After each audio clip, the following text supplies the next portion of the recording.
नमस्कार, जय श्री कृष्णा। आसो लव ज्ञान यूट्यूब चैनल में आप सभी का स्वागत है। हम सुनेंगे विष्णु भगवान की पौराणिक कथा, विष्णु भगवान व्रत की कथा। विष्णु भगवान का जब हम व्रत करते हैं तो कथा सुनते हैं। ये एक समय की बात है जब ऋषि मुनियों ने यह जानने का निर्णय लिया कि त्रिदेवों यानी ब्रह्मा, विष्णु और महेश में से सर्वश्रेष्ठ कौन है। इस बात का पता लगाने की जिम्मेदारी भृगु ऋषि को दी गई। भृगु ऋषि इस बात का पता लगाने के लिए सबसे पहले ब्रह्मलोक में गए। वहां पहुंचकर ब्रह्मदेव से की परीक्षा लेने लगे। उन्होंने सीधे क्रोध में पूछा, आपने मुझे प्रणाम क्यों नहीं किया। ये सुनते ही ब्रह्मदेव गुस्सा आ गया। उन्होंने झल्लाते हुए पूछा, क्या एक पुत्र अपने पिता से श्रेष्ठ हो गया है जो उसे मुझे प्रणाम करना होगा। ये सुनने के बाद भृगु ऋषि उनसे कहते हैं कि मैं तो आपकी परीक्षा ले रहा था और आप मुझ पर क्रोधित हो गए। इतना कहकर भृगु ऋषि वहाँ से सीधे कैलाश चले गए। वहाँ जाकर वो नंदी से कहते हैं, मुझे शिवजी से मिलना है।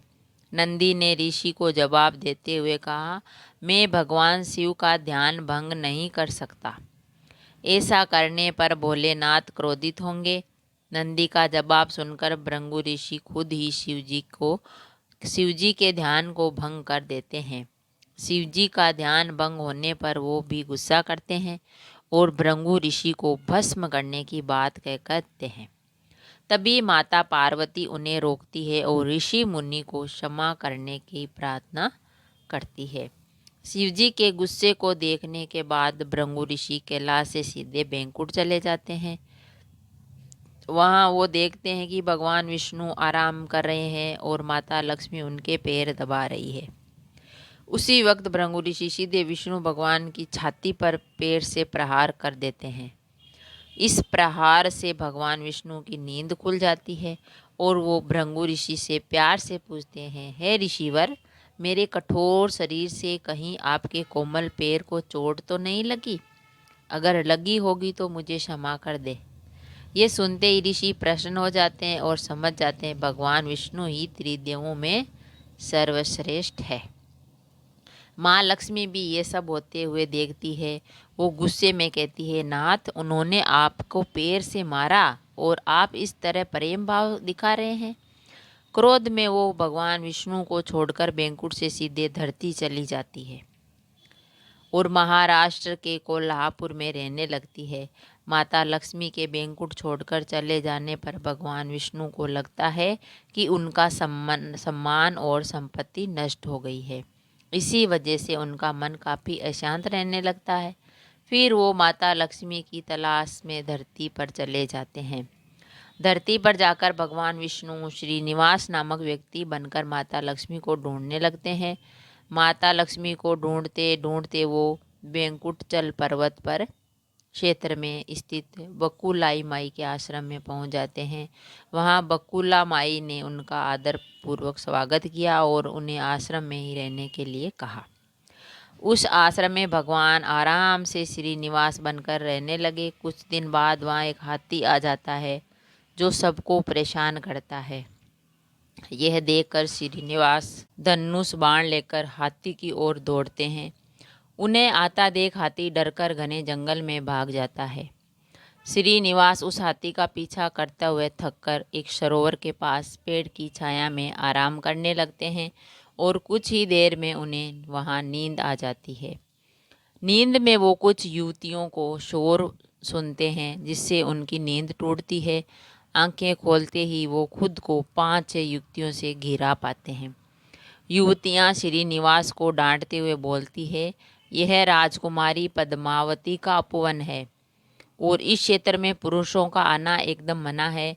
यहाँ तुम कैसे और किस लिए आए हो? श्रीनिवास जवाब दे रहे कि तभी उनकी नज़र वृक्ष के पीछे से झांकती राजकुमारी पद्मावती पर पड़ी। वो उसे देखते ही रह गए। कुछ देर में वो युवतियों को बताते हैं कि मैं एक हाथी का पीछा करते हुए यहाँ पहुँचा हूँ। मुझे बिल्कुल भी पता नहीं था कि यहाँ पुरुषों का आना मना है। मुझे क्षमा कर दें। इतना कहकर वो बकुला माई के आश्रम लौट जाते हैं। आश्रम लौटने के बाद श्रीनिवास का किसी भी काम में मन नहीं लगता है। तब एक दिन बकुला माई उनसे उनकी उदासी की वजह पूछती है। उदास होकर श्रीनिवास पद्मावती के बारे में उन्हें बताते हैं और कहते हैं कि मैं उसके बिना नहीं रह पाऊंगा। बकुला माई उन्हें कहती है कि ऐसा सपना न देखिए जो पूरा न हो सके। ये एक प्रतापी राजा चोल नरेश आकाश राज की बेटी है और आप एक आश्रम में रहने वाले कुलहोर व गोत्रहीन युवक हो। कुछ देर सोचने के बाद श्रीनिवास कहते हैं, माँ, एक तरीका है, बस आपको मेरा साथ देना होगा। बकुला माई श्रीनिवास का प्यार देखकर हाँ कह देती है। दूसरे दिन श्रीनिवास ज्योतिष विद्या में निपुण औरत का वेश धारण करके राजा आकाश के नगर नारायणपुर पहुंचते हैं। उनकी विद्या की वजह से हर तरह उनकी चर्चा होने लगती है। होते होते एक दिन राजा ने उन्हें अपनी बेटी पद्मावती का हाथ देखने के लिए श्रीनिवास को अपने महल बुलाया। वहां पहुंचकर उन्होंने राजकुमारी के हाथों की रेखा देखी और कहा, कुछ दिन पहले एक युवक से वन में तुम्हारी मुलाकात हुई होगी। पद्मावती ने जवाब में हाँ कहा। महिला बने श्रीनिवास ने कहा कि उस युवती के साथ तुम्हारा विवाह होगा। उस युवक के साथ तुम्हारा विवाह होगा। तभी पद्मावती की माँ धारणा देवी उनसे पूछती है, यह कैसे होगा? तब ज्योतिष औरत कहती है कि यह इसके भाग्य में लिखा है और ग्रह ये कहते हैं कि एक औरत उसके लिए आपकी बेटी का रिश्ता मांगने आएगी। 2 दिन बीतने के बाद बकुला माई एक तपस्विनी बनकर राजमहल गई और अपने युवा पुत्र के लिए पद्मावती के रिश्ते को बात की। तभी राजा आकाश बकुला माई को पहचान जाते हैं और उनसे पूछते हैं कि वह युवक कौन है। बकुला माई उन्हें श्रीनिवास के बारे में बताते हुए कहती है, वह चंद्रवंश में जन्मा हुआ लड़का है जो मेरे आश्रम में रहता है और मुझे माँ मानता है। राजा उनकी बात सुनने के बाद बकुला माई से सोचने के लिए कुछ दिन मांगते हैं। फिर राजा ने अपने राजपुरोहित को बुलाकर इस बारे में चर्चा की। सब कुछ जानने के बाद राजपुरोहित श्रीनिवास के बारे में पता लगाने में जुट जाते हैं। श्रीनिवास के बारे में उसे अच्छे से पता करके वे राजा को कहते हैं, महाराज, उसमें भगवान विष्णु के समान गुण हैं और आपकी पुत्री लक्ष्मी जैसी है। ऐसे में यह वर आपकी पुत्री के लिए सुयोग्य वर है। ये सुनकर राजा तुरंत बकुला माई के आश्रम में अपनी स्वीकृति के साथ विवाह की लगन पत्रिका भिजवा देते हैं और श्रीनिवास और बकुला माई को राजा की मंजूरी में जितनी खुशी हुई उतनी ही चिंता होने लगी। दोनों के मन में होता है कि उनके पास शादी कराने के लिए पर्याप्त धन नहीं है और न ही विवाह के बाद लड़की के रहने के लिए कोई घर। तब बकुला माई श्रीनिवास को लेकर वैराय स्वामी के पास जाकर उन्हें श्रीनिवास के शादी में खर्च के लिए धन की कमी की समस्या के बारे में बताया। तब वैराय स्वामी 8 दिक्पाल का आह्वान करते हैं। तभी वहाँ ब्रह्मा, शंकर, इंद्र, कुबेर आदि देवता प्रकट हो जाते हैं। फिर वैराय स्वामी श्रीनिवास से कहते हैं, तुम खुद ही इन्हें अपनी समस्या के बारे में बताओ। तो श्रीनिवास देवताओं से पूछते हैं, मैं चोल नरेश राजा आकाश की पुत्री पद्मावती से शादी करना चाहता हूँ, पर मेरे पास शादी के लिए धन नहीं है। मुझे क्या करना चाहिए? इंद्रदेव ये सब सुनकर कुबेर से कहते हैं, तुम शादी के लिए इन्हें ऋण दे दो। जवाब में कुबेर बोलते हैं कि मुझे ऋण देने में कोई परेशानी नहीं है, बस ये सुनिश्चित कर दीजिए कि मुझे धन वापस कब और किस तरह मिलेगा। तब श्रीनिवास ने कहा, आप चिंता न कीजिए कुबेर देव, मैं कलयुग के अंत तक पूरा ऋण चुका दूंगा। फिर कुबेर ने देवताओं को साक्षी रखकर श्रीनिवास को ऋण दे दिया।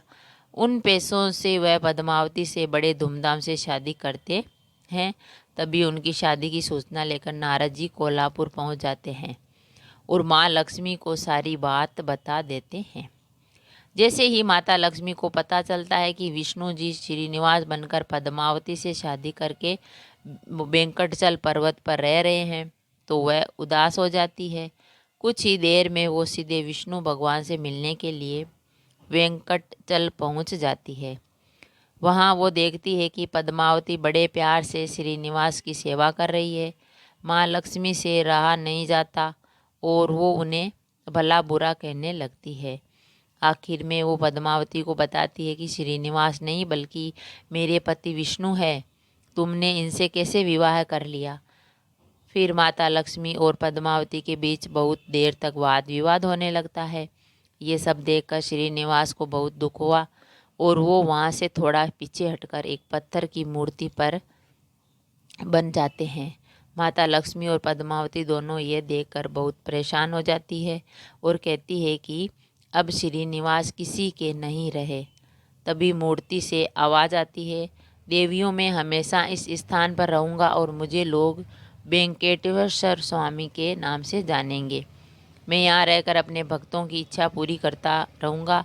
साथ ही मुझे चढ़ाए जाने वाले धन के माध्यम से मैं कुबेर का कर्ज व ब्याज चुकाता रहूँगा। बस अब तुम्हें दोनों झगड़ा करना बंद कर दो। इतना सुनने के बाद माता लक्ष्मी और पद्मावती उनसे क्षमा मांगती है। फिर माता लक्ष्मी कोल्हापुर जाकर महालक्ष्मी की मूर्ति और पद्मावती तिरुनाचुर में शिला विग्रह बन जाती है। यही कारण है कि तिरुपति विराजमान वेंकटेश्वर स्वामी के दर्शन के लिए भक्तों से चंदन, धूप, फूल और मिठाई नहीं बल्कि धन लिया जाता है। तो फ्रेंड्स, हमें इस कहानी से ये शिक्षा मिलती है कि भगवान विष्णु की कथा से दो सीख मिलती है। पहली है कि विनम्र भाव से ही व्यक्ति श्रेष्ठ कहलाता है। दूसरी है कि क्रोध में आकर कोई भी फैसला नहीं लेना चाहिए। अगर कहानी पसंद आई तो लाइक और शेयर ज़रूर करें।